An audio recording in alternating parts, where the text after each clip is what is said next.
Of course சீரன் படமும் ஒரு ஜாதி பத்தின ஒரு படமா தான் இருக்கு. ஸோ அதை பத்தின உங்களுடைய கருத்துக்கள் என்னன்னு தெரிஞ்சுக்கலாமா? எந்த ஜாதியும் தாழ்ந்த ஜாதி இல்லை, எந்த ஜாதியும் உயர்ந்த ஜாதி இல்லைன்னு சொல்லிட்டு அழகா சூப்பரா திரைக்கதை பண்ணியிருக்காரு. இதை நீங்க ஜாதி தாண்டி பார்க்கலாம். கழுவுற தண்ணியில கூட கை வைக்க தகுதி இல்லாத நீ நான் குடிக்கிற தண்ணியில வந்து கை வைக்கிறியா?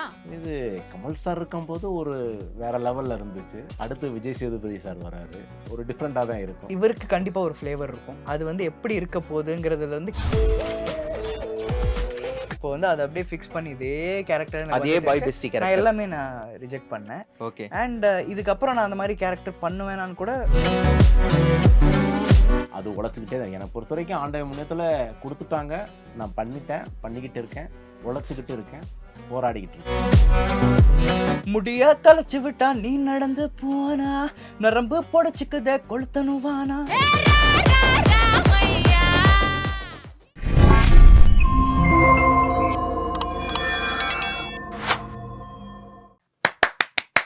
செம்ம படம் இல்ல, சூப்பர் படம். அஜித் நல்லா அஜித் பண்ணிருக்கீங்க. சூப்பரா பண்ணிருக்க அஜித். தேங்க்யூ. நீங்களும் நல்லா பண்ணிருக்கீங்க. ரொம்ப தேங்க்ஸ் அஜித். ரொம்ப எக்ஸ்ட்ரானரியா இருக்குல்ல சீரன். நம்மளேன்னு சிரி பாயும். சொல்லுங்க கணேஷ் சார். ஸோ இப்போ சமீபத்தில் தமிழ் சினிமாவில் நிறைய படங்கள், அதாவது நம்ம முன்னாடிலாம் எதை பற்றி பேச மாட்டோமோ அதை பற்றி பேசுகிற மாதிரியான படங்கள், அதாவது ஜாதியை தான் சொல்கிறேன், அதை பற்றி அஃப்கோர்ஸ் சீரன் படமும் ஒரு ஜாதி பற்றின ஒரு படமாக தான் இருக்குது. ஸோ அதை பற்றின உங்களுடைய கருத்துக்கள் என்னன்னு தெரிஞ்சுக்கலாமா? சார் இது இப்போ நிறைய பேர் அப்படின்னா எனக்கு தெரியாது, நான் சொல்லிடுறேன். இப்போ எனக்கு இந்த சீரன் படம் இந்த ஜாதி என்ற ஒரு மிருகம் இருக்கு இல்லைங்களா, அந்த மிருகத்தை அழிக்கிற ஒரு படமாக இருக்கும் சார் சீரன். ஏன்னா நிறைய பேர் இந்த ஜாதி, அந்த ஜாதி நான், இந்த ஜாதி நான் இப்படி இருப்பேன் அப்படி இருப்பேன் அப்படிலாம் சொல்லிக்கிட்டு இருக்காங்கல்ல, அந்த மிருகத்தை அழிக்கிற ஒரு படமாக இருக்கும் சீரன். ஆனால் அந்தளவுக்கு திரைக்கதை யாருக்கும் எந்த ஜாதியும் தாழ்ந்த ஜாதி இல்லை, எந்த ஜாதியும் உயர்ந்த ஜாதி இல்லைன்னு சொல்லிட்டு அழகாக சூப்பராக திரைக்கதை பண்ணியிருக்காரு துரை. சூப்பராக பண்ணியிருக்காரு, எக்ஸ்ட்ரானரி பியூட்டிஃபுல். இல்லை, நான் அதை எப்படி பார்க்குறேன்னா, இது எனக்கு இதை நீங்கள் ஜாதி தாண்டி பார்க்கலாம். ஒரு ஒரு ஒரு பர்சனலான ஒரு மனுஷன் பர்சனலாக பணம் இல்லாதப்போ அவங்கள எப்படி ட்ரீட் பண்ணுறாங்க, அண்ட் அவங்க எப்படி ஸ்ட்ரகிள் பண்ணி அந்த ஒரு சக்ஸஸ்க்கு வந்ததுக்கப்புறம் அவங்கள எப்படி பார்க்குறாங்கங்கிற ஒரு பர்சனலான ஒரு சக்ஸஸ் ஸ்டோரியாக தான் நான் இதை பார்க்குறேன். அதில் ஒரு சின்ன சின்ன அவர் பர்சனலாக எங்கள் ப்ரொடியூசர் அவர் பர்சனலாக ஃபேஸ் பண்ண அந்த ஒரு சில டிஸ்கிரிமினேஷன் பற்றி அதில் சின்னதாக அவங்க ஆட் பண்ணியிருக்காங்களே தவிர, பட் நான் என்ன கேட்டால் ஆடியன்ஸ் வெறும் ஜாதி படமாக அதை பார்க்க வேணாம், அது தாண்டின ஒரு சக்ஸஸ் படமாக கூட இதை நீங்கள் ஒரு ஹியூமன் பீங்கோட ஒரு சக்ஸஸ் ஸ்டோரி படமாக கூட நீங்கள் அதை பாருங்கன்னு நான் சொல்லுவேன். ஸோ இப்போது பிக் பாஸ் வரப்போகுது. ஸோ என்ன எதிர்பார்ப்போட இருக்கீங்க? ஆண்டவருக்கு பதில் நம்ம மக்கள் செல்வன் வேற மாதிரி இருக்காரு. 2 பேருமே பிக் பாஸ் கண்டஸ்டன்ட். சொல்லுங்க. சீசன் 2 நீ சீசன் 3 தானே? சீசன் 4 நான் சீசன் 2. இப்போ 8 வரப்போகுது. ஆமாம். இது கமல் சார் இருக்கும்போது ஒரு வேற லெவல்ல இருந்துச்சு. ஓகே. அடுத்து விஜய் சேதுபதி சார் வராரு, உண்மையிலேன்னு ஒரு டிஃப்ரெண்டாக தான் இருக்கும், ஒரு புதுசாக இருக்கும். கமல் சார் தான், விஜய் சேதுபதி தான். 2 பேரும் ஜாம்பவனும் தானே. ஓகே. ஆமாம். கம்பேரிசன் இல்லை, பட் விஜய் சேதுபதி சார் இது எனக்கு தெரிஞ்சு ஒரு டிஃப்ரெண்ட் ஃப்ளேவர் இருக்கும்னு நினைக்கிறேன். எனக்கு தெரியல அவர் எவ்வளோ தூரம், பிகாஸ் யூஸ்வலாக இப்போது பிக் பாஸ்க்கு ஆங்கரிங் பண்ணுறாங்கன்னா கூட அது ரொம்ப பார்த்து செலக்ட் பண்ணுவாங்க. அதுக்கு ஆங்கரிங் பண்ணுறது கூட, ஏன்னா அது ரொம்ப பெரிய ஷோ. அது கமல் சார் மாதிரி, விஜய் சேதுபதி சார் மாதிரி பெரிய பண்ணும்போது, பட் இவருக்கு கண்டிப்பாக ஒரு ஃப்ளேவர் இருக்கும். அது எப்படி இருக்க போகுதுங்கிறதுல க்யூரியஸாக தான் இருக்கேன். ஸ்ட்ரிக்டாக இருக்க போகிறாரா, இல்லை லீனியண்ட்டாக இருக்க போகிறாரா, எப்படி இருக்க போகிறாரு அப்படிங்கிறது எனக்கும் க்யூரியஸாக தான் இருக்குது. அவர் சொன்ன வார்த்தையிலே இருக்கு, இந்த வாட்டி ஆளும் புதுசு ஆட்டமும் புதுசு, அது மாதிரி ஒரு புதுசாக தான் இருக்கும். ஓகே. கமல் சார் தான், விஜய் சேதுபதி சார் தான். ஓகே. நீங்க கலந்துக்கிட்டீங்களே அந்த சீசன் தவிர அடுத்தடுத்து வந்த பிக் பாஸ்லாம் பார்த்தீங்களா? எப்படி இருந்தது? என்ன மாதிரியான சேஞ்சஸ்லாம் நடந்தது? அண்ட் முக்கியமாக போன சீசன் என்னென்ன நடந்தது அப்படின்றது எல்லாருக்குமே தெரியும். அவ்வளோ சண்டைகள், அவ்வளோ விஷயங்கள் நடந்தது. எங்களுக்கு சண்டைன்னு வர்றதுன்னு பார்த்தீங்கன்னா சோறு காட்டி தான் சண்டை வரும். ஓகே. அது எங்கள் சீசன்லாம் மகத்து, பொன்னம்பலம் சார், தாடி பாலாஜி, இப்போ இவங்களாம் இப்போ பொன்னம்பலம் அண்ணன்லாம் அவ்வளோ ஃபைட்டராக இருந்தவர், அவ்வளோ ஃபுட்டு சாப்பிட்ட மனுஷன்.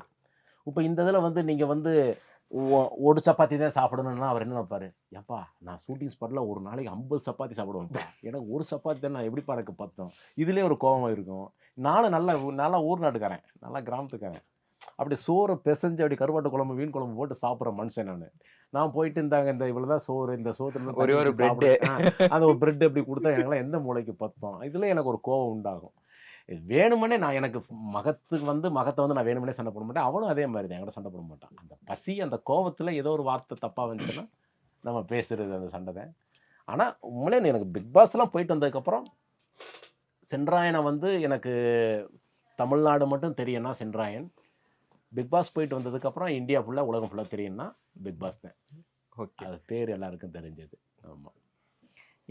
நான் பிக் பாஸ் என்னோட சீசனுக்கு முன்னாடி நான் பார்த்ததில்ல. நான் அந்த சீசன் 1 அந்த சீசன் நான் பாதி பார்த்தேன். அதுதான் எனக்கு தெரியும் பிக் பாஸ்னா. மத்தபடி எனக்கு அதோட ஃபார்மட் என்ன அப்படிங்கிறது என்னோட சீசன் நான் உள்ளார போகும்போது எனக்கு தெரியாது. ஓகே. எனக்கு ஐடியாவே இல்ல. அது எப்படி இருக்கும்? அது எந்த மாரி ப்ரொஜெக்ஷன் இருக்கும்? நான் நினைச்சேன் அது வெறும் ஏதோ உள்ளார போயிட்டு டாஸ்க்ஸ் பண்ணுவோம். அது அது அது மாரி தான் எனக்கு தெரியும். பட் நான் ஹிந்திலயும் மத்த லாங்குவேஜஸ்லயும் நான் பார்த்ததில்ல. என்னோட லாங்குவேஜ்லயும் நான் பார்த்ததில்ல. அதுக்கப்புறமும் நான் ஃபாலோ பண்ணல. ஓகே. பிகாஸ் எனக்கு ஐடியா இல்ல. நான் இந்த சோஷியல் மீடியா த்ரூ அதுல வரும்ல, அது ஓகே. மூலியமா தான் நான் பார்த்துருக்கேன். பட் எனக்கு பர்சனலா தெரியல. அதான் உண்மை. ஓகே. அஜித் அப்படின்னாலே எங்களுக்கு டக்குன்னு சூப்பர் சிங்கர் தான் ஃபர்ஸ்ட் ஞாபகம் வரும். இப்போ எடுத்துட்டா லவ் டுடே ரவி தான் ஞாபகம் வராரு. நானும் அவரும் பிபி ஜோடியில் டான்ஸ் ஆடி இருக்கேன். ஆமா, ஓகே, ஓகே. அதுக்கப்புறம் ஒரு டான்ஸ். ஆமா. ஓகே. அதெல்லாம் ஃபர்ஸ்ட் அஜித் அப்படின்னு சொன்னா எங்களுக்கு அந்த ஞாபகம் வரும். ஸோ ரவிக்கு அப்புறம் நீங்க ஓகே நம்ம சூஸ் பண்ற, ஏன்னா வந்து மோஸ்ட் இரிட்டேட்டிங் கேரக்டரா பாய் பெஸ்டியா நீங்க வந்து இது பண்ணிட்டீங்க. இப்போ கூட நீங்க பார்க்கலாம் சோஷியல் மீடியால போனாலே உங்க போட்டோ போட்டு ஏதாவது ஒரு மீம் வந்துட்டே இருக்கும் பாய் பெஸ்டி வச்சு.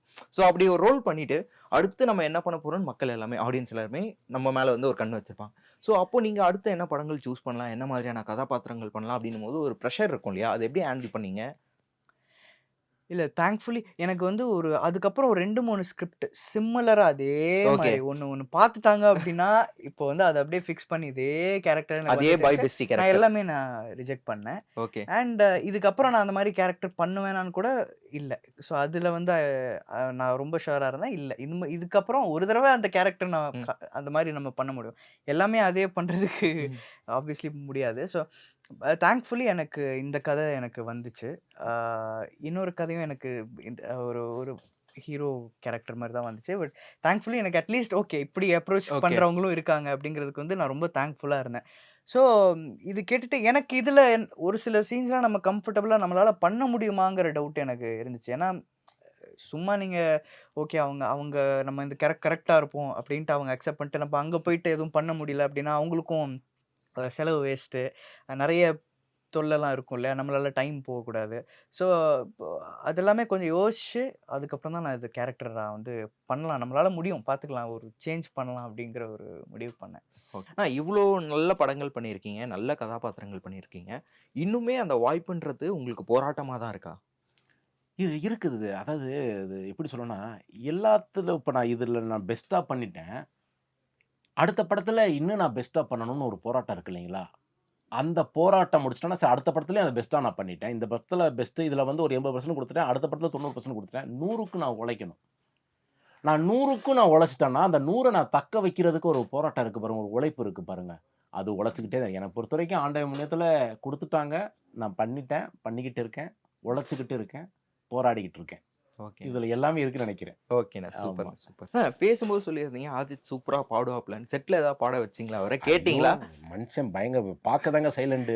ஓகே. வேற சார் அவருடைய அதாவது நான் வந்து இந்த சுதின்னு சொல்லுவாங்க இல்லைங்களா? பட் அதுதான் இங்க பாடி காமிச்சலாம் நினைக்கிறேன் அவருக்காக. தாராளமா ஆ. பாட சொல்லுங்க. பெரட்டி பட்டையடு நொறுங்கனுண்டாமான உரிமை உடையணும் நான் இறங்கி வான முடிய களைச்சு விட்டா நீ நடந்து போனா நரம்பு பொடைச்சுக்குதே கொளுத்தனுவானா ராமையா நீ ராங்கா பார்த்தா சேதாரம் தான் ராக்கம்மா அண்ணன் சொடக்கு போட்டா சம்பவம் தான் அடி அடி அடி அடி அடி தெறிக்க விட்டா வந்தல்ல உன்னா சொன்னா மனசுலாயோ அடி அடி அடி அடி அடி பொழிக்க வந்தல்ல ஒன்னா நின்னா மனசுலாயோ. Super super brother. கேட்ட உடனே வந்து பாடினீங்க. ரொம்ப சந்தோஷம் பிரதர். ஆக்சுவலா நீங்க சூப்பர் சிங்கர் ஜாயின் பண்ணப்போ நாங்க எல்லாருமே எக்ஸ்பெக்ட் பண்ணது ஓகே இவர் வந்து ஃபியூச்சர்ல பெரிய சிங்கரா வரப்போறாருன்ட்டு. பட் நீங்க அப்படியே சடனா ஒரு jump to acting career. So என்னன்னு தெரிஞ்சுக்கலாமா? உங்களுக்கு ஆக்டிங் தான் இன்ட்ரெஸ்டடா இல்ல எப்படி அது? இல்ல எனக்கு எப்பவுமே ஆக்டிங் புடிச்சிருந்துச்சு. But okay. அது வந்து ஒரு கரியரா எடுக்கணுன்ட்டு நான் பெருசா ஓகே. நான் நினைச்சதில்ல. ஏன்னா எனக்கு தெரியும் அது ரொம்ப கஷ்டம் அப்டின்ட்டு. ஸோ எனக்கு இப்போ மியூசிக்ல நம்ம வந்துட்டோம். அதுவே ஒரு கரியரா பண்ணிடலாங்கிற பிளான் தான் எனக்கு இருந்துச்சு. பட் இப்போ பிக் பாஸ்ங்கிற அந்த விஷயம் நடந்ததுக்கு அப்புறம் யாருமே மியூசிக் சைட்ல இருந்து எனக்கு அப்ரோச் பண்ணல. ஓகே. அதுதான் உண்மை. எனக்கு அதுக்கு முன்னாடி வரைக்கும் நான் ஃபுல்லா ஈவென்ட்ஸ் பண்ணிட்டு இருந்தேன். ஆ பட் பெருசா எதுவும் பண்ணல. பட் ஈவென்ட்ஸ் பண்ணிட்டு இருந்தேன். பட் பிக் பாஸ்க்கு அப்புறம் எனக்கு எதுலயுமே பெருசா மியூசிக் வைஸ் எனக்கு வரல. இதுலயுமே கூட ம். ஒரு பாட்டு இருக்கு. அது வந்து எனக்கு நான் பாடலாம் அப்படின்னு நெனச்சேன். ஓகே. பட் நானும் நெறைய படத்துல வந்து கேட்பேன். ஏங்க நான் நடிக்கிறேன். சரி ஆப்வியஸ்லி என்ன எல்லாருக்கும் சிங்கரா தெரியும். நானே பாடிடுறேனே அப்படின்னா, இல்ல அது வேற மாரி பிளான் பண்ணியிருக்கோம். இவங்கள வச்சு ஓகே. பண்ணலாம் அப்படின்ட்டு இருக்கோம். அப்படின்ட்டு சிங்கர் வேற யாராவது வச்சு பாட வச்சுருவாங்க.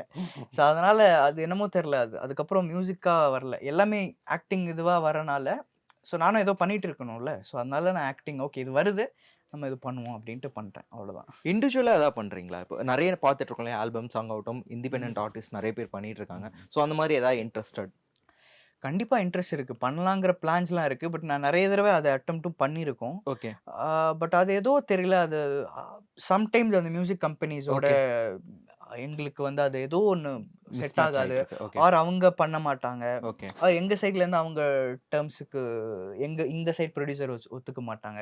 அது ஏதோ ஒரு கிளாஷாவே போயிட்டு இருக்கிறனால எனக்கும் நெறைய திங்க் மியூசிக் இந்த மாரி கம்பெனிஸ்ல பண்ணணுங்கிற ஐடியா நெறைய இருக்கு. ஆக்சுவலி ஐடியாஸ் இப்படி பண்ணலாம், அப்படி பண்ணலாங்கிற நெறைய ஐடியாஸ் இருக்கு. மியூசிஷியன்ஸ் ஆப்வியஸ்லி என் ஃப்ரெண்ட்ஸ் இருக்காங்க. பட் தென் எதுவுமே வொர்க் அவுட் ஆனதில்ல. ஸோ அதனால இப்போ நான் கண்ட்ரி விட்டு ஷிஃப்ட் ஆயிட்டேன். ஓகே. ஸோ அதனால சரி வந்தா கண்டிப்பா பண்ணலாம். சூப்பர். ஓகே. சூப்பரா நெறைய விஷயங்கள வந்து ஷேர் பண்ணிக்கிட்டீங்க. பேசும்போது சொன்னீங்க, உங்களுக்கு நெறைய ஐடியாஸ் இருக்குன்ட்டு. அதெல்லாம் சீக்கிரமா வந்து ஒர்க் அவுட் ஆகும் அப்படின்னு சொல்லிட்டு ப்ரோவோக் சார்பா வாழ்த்துக்கள் தேங்க் தெரிவிச்சுக்கிறோம். யூ. அண்ட் உங்களுடைய போராட்டம் இன்னும் பெருசா நடக்கட்டும். ம். அதுல நீங்க கண்டிப்பா வெற்றி பெறுவீங்க அப்படின்னு சொல்லிட்டு தேங்க் யூ. ப்ரோவோக் டிவி சார்பா வாழ்த்து தெரிவிச்சுக்கிறோம். முக்கியமா நேரத்திற்கு ரொம்ப நன்றி. Thank you thank you. Thangam. Thank you. Thank you very much. Thank you. Thank you. ரொம்ப நன்றி.